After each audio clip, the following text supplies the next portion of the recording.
Bienvenue dans le dernier chapitre de ce programme, qui est le plan de la salle. Voilà, c'est pas quelque chose de compliqué. C'est pour juste vous amener à comprendre, à avoir aussi déjà une idée de comment vous allez placer vos invités et quels sont les dispositifs à faire pour que tout se passe bien pendant la cérémonie. On revient sur mon écran. Comme vous allez voir, la table premium, c'est la table des mariés. Bien évidemment que c'est votre jour, voilà, c'est votre jour. Donc, vous êtes à la table premium. Maintenant, concernant les emplacements au niveau des invités, on a en général,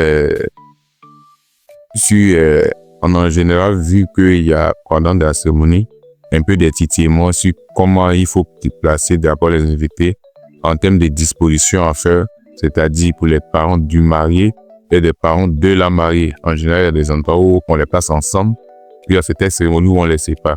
Comme ça, c'est à votre convenance. Et par la suite, on a les amis et les collègues et les amis par-ci par-là, voilà. Donc, là, on a juste fait une cookie pour pouvoir vous montrer. On a la table 1, parents du marié, table 2, parents de la mariée, table 3, amis et collègues. Je vous suggère que lorsque vous faites les tables, si par exemple, on prend la table 1, parents des mariés, ce sont des parents proches du marié, c'est-à-dire par exemple le père ou la mère de la mariée par exemple, ainsi que tout ce qui est comme frère et soeur. Ces personnes-là se regroupent à la même table. C'est des préférences, voilà. Vous pouvez faire comme vous le voulez, mais c'est des préférences. Pareil qu'au niveau du marié. Et au niveau des collègues, voilà, là, ils s'asseyent tous ensemble. Collègues et amis, là, on peut les dispatcher de part et d'autre. Ça va faciliter les échanges et tout. Maintenant, je préconise qu'on fasse une table pour les enfants. Voilà, je préconise qu'on fasse une table pour les enfants. Ça va dépendre de votre standing de votre mariage, voilà. S'il y a des très bons espaces, on peut faire des tables pour enfants. Ou là-bas, on n'essaie pas d'alcool, on n'essaie pas de nourriture pour adultes. Voilà, c'est des préférences. Et après, on peut faire une autre table pour des personnes qui sont chrétiens, des sœurs et frères de l'église, des personnes qui sont musulmans, ou des collègues, et puis voilà. Et pas quelque chose de sorcier. Donc, si ce plan-là ne va pas vraiment durer, ça sert à tout pour cet angle-là. Donc, en résumé, nous avons vu le rétro-planning, le budget du mariage, la liste des invités. Maintenant, comme je l'avais dit, le plan de la table ici, ça va dépendre du plan de la salle. Donc, prenons un exemple. Si ici, c'est un collègue de travail ici, collègue de travail, ami et collègue, table 6. Donc ici, on la file à la table 6. Collègue de mariage, table 6. Maintenant, si vous pouvez personnaliser votre carte d'invitation, écrit par derrière le lien d'amitié ou le lien de connaissance avec ces personnes, ces invités-là. Là, pendant leur entrée dans la cérémonie, ils peuvent monter la carte aux personnes qui font la sécurité. Là, en fonction de leur lien de parenté, ils peuvent les affilier directement à la table qui correspond. J'espère qu'on se comprend. Si c'est un collègue de travail, juste à l'arrière de la carte d'invitation, on met une étiquette pour mentionner que c'est la table 6 parce que c'est un collègue de travail. Et eux, avec la liste et les dispositions qui sont là, ils vont savoir comment les placer. C'est-à-dire, lorsqu'on voit la table 6, on sait automatiquement que c'est un collègue de travail ou soit un ami.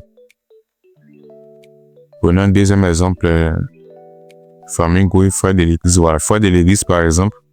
Je viens ici, frère de l'église, table 7. Donc, frère de l'église ici, table 7. Donc, on peut imprimer derrière. On peut imprimer derrière certaines parties du fichier là. Voilà, on peut imprimer certaines parties du fichier là pour remettre aux personnes qui sont chargées de faire entrer ces personnes là. Du coup là, ils pourront cocher et vous aussi, mais tout dépend du standing de votre mariage, je précise. Vous n'êtes pas obligé de suivre par lettre tout ce qui est écrit. Tout va dépendre de votre standing de votre mariage. Mais pour un suivi méticuleux, je suggère que vous fassiez comme ça. Voilà. Maintenant, dans le cas où vous faites, où vous confectionnez les cartes de remerciements à envoyer, après votre mariage, vous essayez de checker, voir des personnes à qui vous pouvez envoyer. Certes, on ne peut pas envoyer à tout le monde. Il y a des personnes prioritaires, voilà. Des personnes, je prends l'exemple, si c'est un collègue de travail, ça peut être un DG de mon service à qui j'ai envoyé une carte d'invitation et qui, par son temps, s'est déplacé pour venir. Après, je peux lui envoyer, par exemple, une carte d'invitation. Donc, carte d'invitation envoyée, je mets OK. Si ce n'est pas le cas, je mets non OK.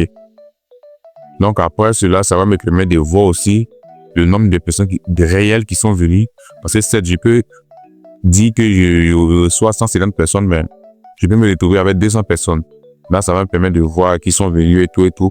Et c'est un peu le lien avec les cadeaux. Donc, ça sera tout pour ce fichier-là. J'espère que vous allez faire bon usage de ce fichier-là.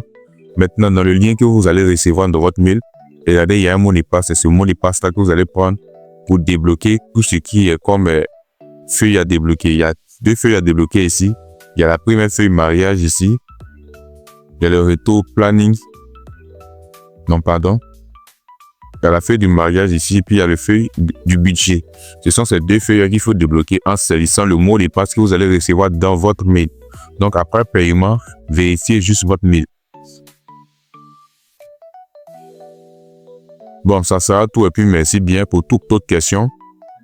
Intégrez le groupe WhatsApp d'assistance où on pourra poser toutes sortes de questions pour un suivi personnalisé. Merci bien et puis bon. Ciao, ciao.